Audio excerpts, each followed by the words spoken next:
Hi, my name's Clayton Lee.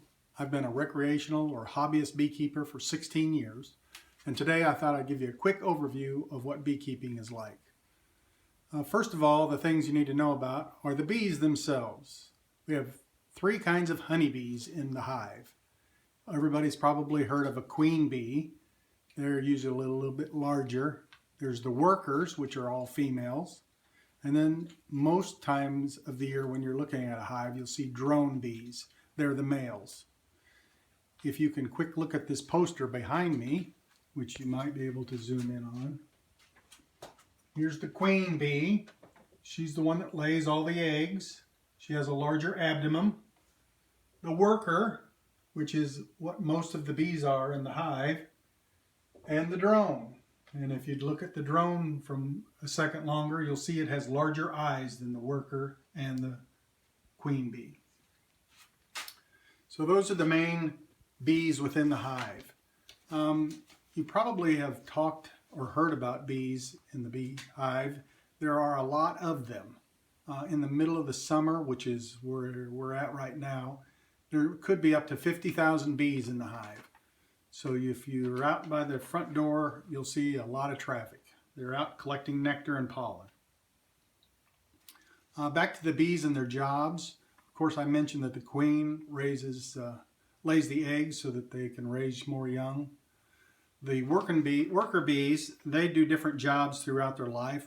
When they first emerge from the comb, they move into a mode of being a nurse bee where they take care of the other young, feeding them and making sure that there's food within the cells for the eggs and the larvae.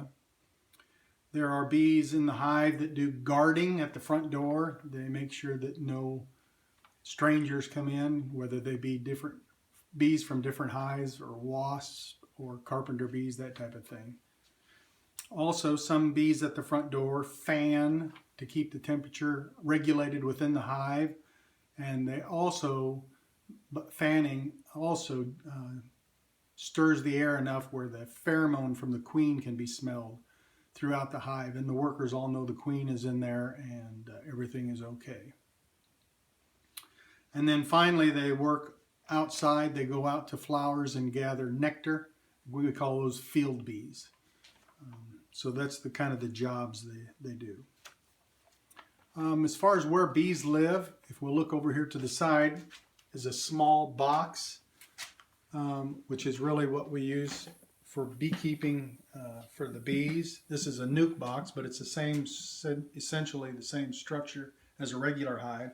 There's a bottom board and the body of the hive, and then the cover on it. And if you'll notice, there's a small opening here for the bees to come and go. Within the hive, at least this Langstreth type, you'll find a series, I've just got one in here, but you'll find a series of frames, a wooden frame around a sheet of plastic in this case, which has imprints of honeycomb on it.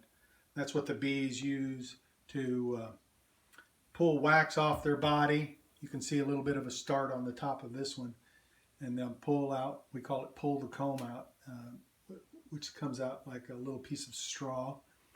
And in fact, that's where they can store the nectar, the pollen, and they also the queen will lay their eggs in those and raise the young in that.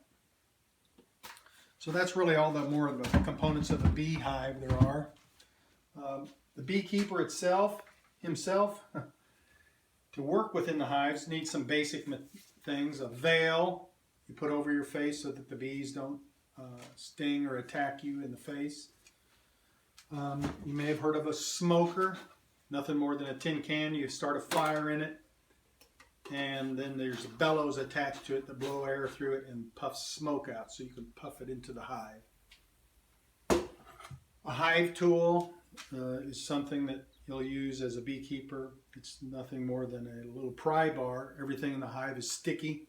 You have to pry the lid off, and then those frames in there, once you get a box full of frames, they're all stuck together. Oftentimes you'll have to use this to pry it open. And then on occasion, you'll need a bee brush to move the bees off the comb so that you can see within the comb itself to see if in fact there are eggs or larvae, or if in fact there are honeycomb with capped honey on it so that's ready for harvesting. Quickly, the seasons associated with beekeeping. In the spring of the year is when it's the busiest for beekeepers. Oftentimes that's when new beekeepers start. They'll buy a package of bees, which is nothing more than a box with loose bees in it. But you can also buy a nucleus, a Nuke Box, if you will, of bees that are an already established hive. But you get your hive and you get your bees and you put them in the box and you hopefully get them started. You don't want to, oftentimes they use these smaller boxes. You don't want to have too much space, because there are enemies of the bees too that will come in if there's too much open space within the hive. So in the spring of the year, you get your bees, put them in the hive, and then you watch them grow. And as they grow, sometimes you'll have to add a second box or even a bigger hive. A standard hive is generally referred to as a Langstroth. They come in 8 frames wide and 10 frames wide. And oftentimes you'll have a minimum of 2 throughout this summer. And oftentimes, if they're an established hive, you'll have what we call supers, additional boxes on top where they'll store the honey. But that's what happens. In the spring of the year, they're growing and gathering pollen and honey. In the summer, we often get into a season called the dearth, where it's hot and dry and they don't do much gathering. They more or less lay around. That's when, in fact, bees slow down and the workers will kick the drones out, because the drones really do nothing more than mate the queen in the spring of the year, and then the late summer, early fall, the workers have kicked them out and they're no longer in the hive through the rest of the fall and winter. The fall of the year, you want to make sure that they have accumulated enough honey and pollen so that they'll have enough to eat throughout the winter, and also that the hive is strong enough, enough bodies to keep themselves warm. Again, in the winter, as you can imagine, they really just to get together in what we call a cluster. Just imagine a bunch of bees in a ball about the size of a basketball, and they crowd themselves together and they flex their legs to generate some heat and keep from freezing. And then again in the spring of the year, when it starts to warm up, the bees will start exiting, looking for things that are blooming, and you're back into the gathering nectar and pollen for their use in the year. Just want to mention real quickly, there are some enemies of the honeybee, the mites. You'll hear beekeepers talk about Varroa destructor mites, which is nothing more than an insect that's smaller than a honeybee that functions similar to a tick on a dog or a cat. These mites get a hold of the honeybee and they'll basically eat the fat off of them and inject viruses into them, and it will weaken the bees and oftentimes kill them.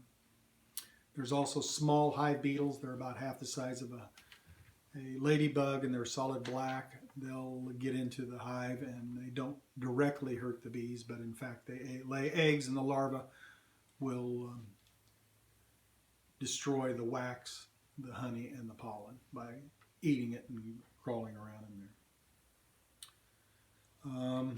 The last thing I want to mention are things you get out of the hives. Of course, you've heard me talking about honey maybe, or at least the honeybee. Honey is one of the products you get out of it. Hopefully everybody's has or had some of that. And another popular product within the hive is beeswax. When we take the cappings off of the comb, we'll save those and actually melt them together and then sell wax to different people for different uses. It can be as simple as making candles or as complex as making your own lip balm for your use. So that's a quick overview of beekeeping. I hope that was informative. If not, we can always talk again. Thank you. Bye.